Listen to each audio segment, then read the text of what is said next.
नमस्ते। अच्छा, जब हम कोई नक्शा देखते हैं, मान लीजिए क्राइम रेट का या किसी बीमारी के फैलने का या फिर इलेक्शन के नतीजों का, तो हमारी आंखें है ना अपने आप ही पैटर्न ढूंढने लगती हैं। अरे देखो, यहाँ सब एक साथ है और वो जगह देखो एकदम खाली। पर असली सवाल तो ये है कि जो पैटर्न हमें दिख रहा है, क्या वो सच में है या बस हमारी आंखों का धोखा है? और आज का हमारा बड़ा सवाल यही है, हम कैसे पता करें कि ये जो पैटर्न दिख रहा है वो वाकई में मीनिंगफुल है या सिर्फ एक इत्तेफाक। और देखिए, ये सिर्फ कोई थ्योरी की बात नहीं है। इसका जवाब ये तय करता है कि हम अपने रिसोर्स कहाँ लगाएंगे, प्रॉब्लम कैसे सॉल्व करेंगे और अपने आसपास की दुनिया को असल में समझेंगे कैसे। तो चलिए इस गुत्थी को सुलझाते हैं। सबसे पहले हमें ये समझना होगा कि किसी भी एरिया में डेटा कितने तरीकों से फैला हो सकता है। मोटे तौर पर देखें तो इसके 3 मेन तरीके होते हैं। तो देखिए, 3 तरह के पैटर्न्स हो सकते हैं। पहला है गुच्छेदार या क्लस्टर्ड, जहां एक जैसी वैल्यूज झुंड में होती हैं। दूसरा है बिखरा हुआ या डिस्पर्स्ड, जहां सब कुछ एकदम बराबर दूरी पर फैला होता है। और तीसरा है यादृच्छिक या रैंडम, जहां कोई लॉजिक ही नहीं होता, सब बेतरतीब होता है।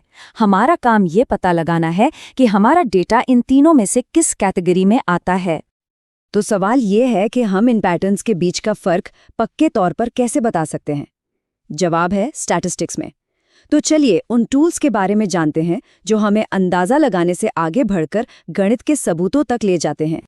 इस कमाल के आइडिया को कहते हैं स्पेशल ऑटो कोरिलेशन। ये ना एक तरह से ज्योग्राफी का पहला नियम है। सिंपल सी बात है, जो चीजें पास पास होती हैं उनका आपस में रिश्ता भी ज्यादा होता है।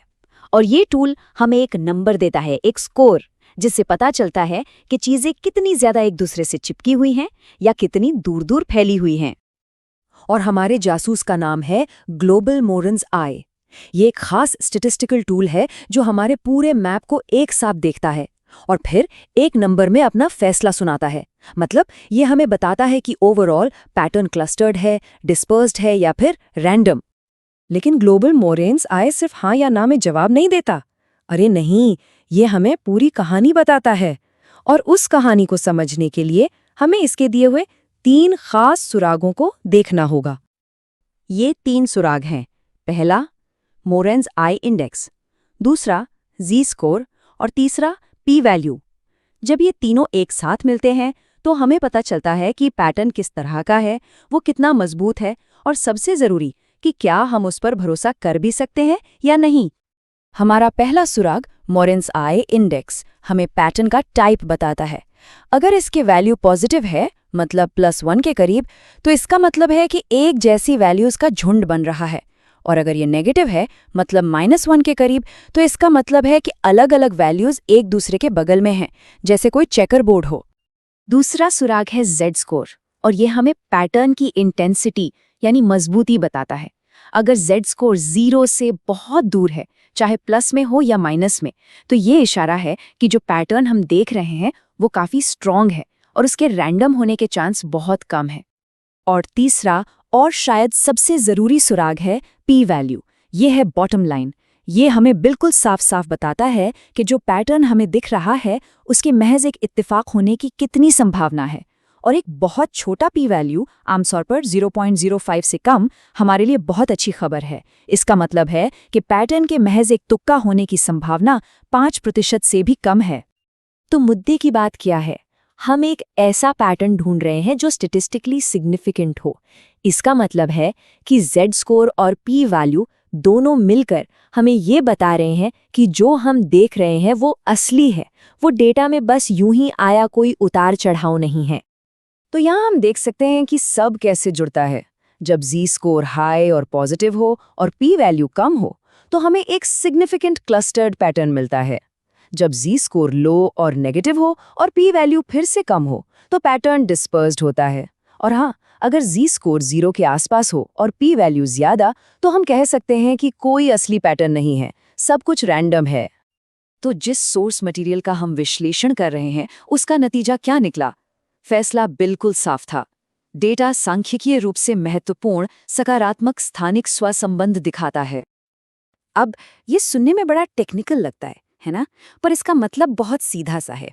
इसका मतलब है कि जो पैटर्न हमें दिख रहा है वो असली है, मैप पर जो हाई वैल्यू वाले इलाके एक दूसरे के पास है ना, वो कोई इत्तेफाक नहीं है। वो किसी वजह से एक दूसरे के पास झुंड बना रहे हैं। पैटर्न सच्चा है। तो क्या फर्क पड़ता है इससे? ये सिर्फ एक दिलचस्प स्टैटिस्टिकल एक्सरसाइज से कहीं ज्यादा है। ये समझना कि पैटर्न असली है हमें बेहतर फैसले लेने में मदद करता है। असल दुनिया में इस एनालिसिस के अनगिनत फायदे हैं। जैसा कि हमारे सोर्स में बताया गया है, हम इसका इस्तेमाल क्राइम हॉटस्पॉट पहचानने के लिए कर सकते हैं, ताकि पता चले कि पुलिस को कहाँ भेजना है। हम ये ट्रैक कर सकते हैं कि कोई बीमारी फैल रही है या काबू में है। एनालिस्ट इसका इस्तेमाल अलग अलग मोहल्लों की सीमाएं तय करने, वोटिंग ट्रेंड्स को समझने या ये पता लगाने के लिए करते हैं कि कौन से स्टोर एक दूसरे के पास ज्यादा चलते हैं। और आखिर में स्पेशल ऑटो कोरिलेशन की असली ताकत यही है। ये हमें सिर्फ एक मैप देखकर अंदाजा लगाने से बहुत आगे ले जाता है। ये हमें गणितीय सर्टेनिटी के साथ ये साबित करने की ताकत देता है कि पैटर्न असली है, ताकि हम उस जानकारी पर भरोसे के साथ एक्शन ले सकें। ये हमें सोचने पर मजबूर करता है ना? जब हम डेटा को इस नज़रिए से देखना शुरू करते हैं, तो हमारे शहरों में, हमारी हेल्थ में और हमारी सोसाइटी में और न जाने कितने छिपे हुए पैटर्न होंगे जो बस खोजे जाने का इंतजार कर रहे हैं। और इनके जवाब हमें अपनी दुनिया को बेहतर ढंग से समझने और संवारने में मदद कर सकते हैं।